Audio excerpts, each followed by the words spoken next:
فرمایا کہ کل ہو اللہ، محبوب آپ فرما دیں کہ وہ اللہ ایک ہے۔ اب اللہ کا ذاتی نام ہے۔ کیا نام ہے؟ ذاتی۔ اس کے علاوہ آپ قرآن مجید پڑھیں تو مختلف نام آتے ہیں، جیسے رحمان، رحیم، یہ اللہ کے صفاتی نام ہیں۔ رب کے ذاتی نام میں کوئی اور شامل نہیں ہو سکتا، البتہ صفات میں دوسرے شامل ہو سکتے ہیں۔ جیسے آپ قرآن مجید کا مطالعہ کریں تو اللہ پاک ارشاد فرماتا ہے واللہ خیر الرازقین، اللہ بہتر رزق دینے والا ہے، یعنی رزق دینے والوں میں سے بہترین ہے۔ اس کا مطلب یہ ہوا کہ رزق اور سے بھی ملتا ہے۔ آپ سکول میں جاب کرتے ہیں تو وہاں سے آپ کو تنخواہ مل رہی ہے، آپ گھر میں ہیں تو آپ کے ماں باپ آپ کو رزق دیتے ہیں، کھانا دیتے ہیں۔ اگر کوئی اور رازق نہ ہوتا تو خدا کبھی بھی یہ نہ کہتا کہ واللہ خیر الرازقین، وہ رزق دینے والوں میں سے بہترین ہے، یہ ارشاد فرماتا نہیں۔ اس کا مطلب یہ ہے کہ رازق وہ خدا بھی ہے اور بندوں میں بھی اللہ پاک نے رازق کو بنایا۔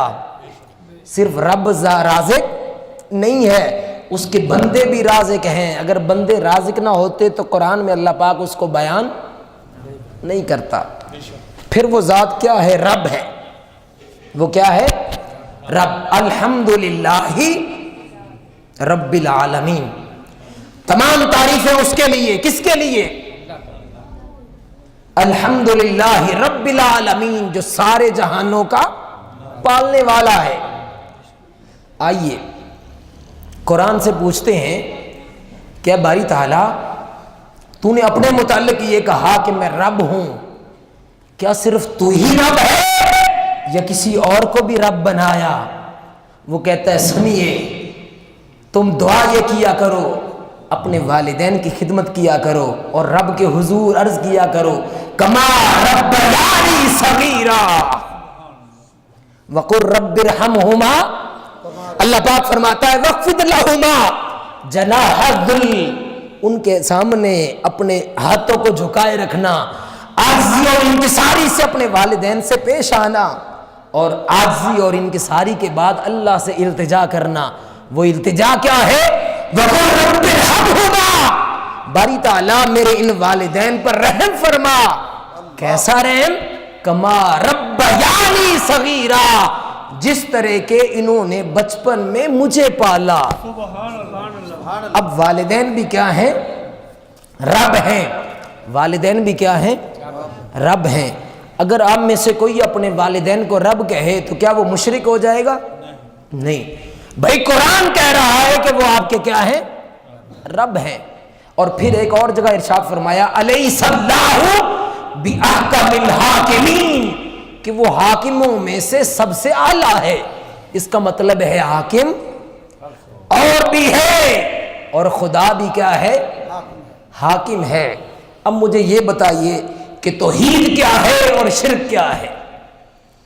اب اگر کوئی کسی کو مثال کے طور پر قاری رمضان صاحب کو رازق سمجھتا ہے، ان بھائی صاحب کو کوئی حاکم سمجھتا ہے اور کوئی پالنے والا ہے جیسے والدین ہیں، اگر کوئی اپنے والدین کو رب سمجھتا ہے تو کیا وہ مشرک ہو گیا؟ نہیں بھائی، قرآن خود اس کو بیان کر رہا ہے۔ اس سے پتہ یہ چلا کہ مالک حقیقی وہی ہے۔ اگر دنیا کے اندر کوئی مالک ہے تو وہ مالک مجازی ہے۔ رب حقیقی وہی ہے۔ اگر دنیا کے اندر کوئی رب ہے تو وہ رب مجازی ہے۔ رازق حقیقی وہی ہے۔ اگر دنیا کے اندر کوئی رازق ہے تو وہ کیا ہے؟ مجازی ہے۔ یوں بھی سمجھ لیں، ہم یہ کہتے ہیں کہ رب تعالیٰ نے فرمایا کہ میں ایک ہوں، وہ اللہ کیا ہے؟ ایک ہے۔ ہم میں سے ایک مغالطہ پایا جاتا ہے، ہم یہ کہتے ہیں کہ بھائی یہ غوث کیا لگا رکھی ہے، یہ داتا کیا لگا رکھی ہے، یہ حکیم کیا لگا رکھی ہے، یہ مشکل کشا، یہ فلاں یہ کہاں سے آ گیا؟ آپ پورے قرآن کو اٹھا کے دیکھ لیں، اللہ پاک نے کہیں بھی یہ ارشاد نہیں فرمایا کہ میں ہی مشکل کشا ہوں، میں ہی حاجت روا ہوں، میں ہی غوث ہوں، میں ہی داتا ہوں۔ قرآن میں کہیں بھی رب تعالیٰ نے یہ بیان نہیں فرمایا۔ یعنی رب وہ ایک ہے، حقیقی مالک وہی ہے، مگر اس کی جو صفات ہے وہ بندوں کو بھی عطا کرتا ہے اور وہ بندے آگے بھی عطا کرتے ہیں۔ قرآن کا مطالعہ کریں تو ان کے بندوں میں کوئی رازق بھی ہے، کوئی مالک بھی ہے اور کوئی حاکم بھی ہے، پھر اسی طرح کوئی غوث بھی ہے، کوئی داتا بھی ہے اور کوئی عطا کرنے والا حکیم بھی ہے۔ اگر کوئی کسی کو داتا سمجھتا ہے، کوئی غوث سمجھتا ہے تو یہ کوئی شرک نہیں ہے۔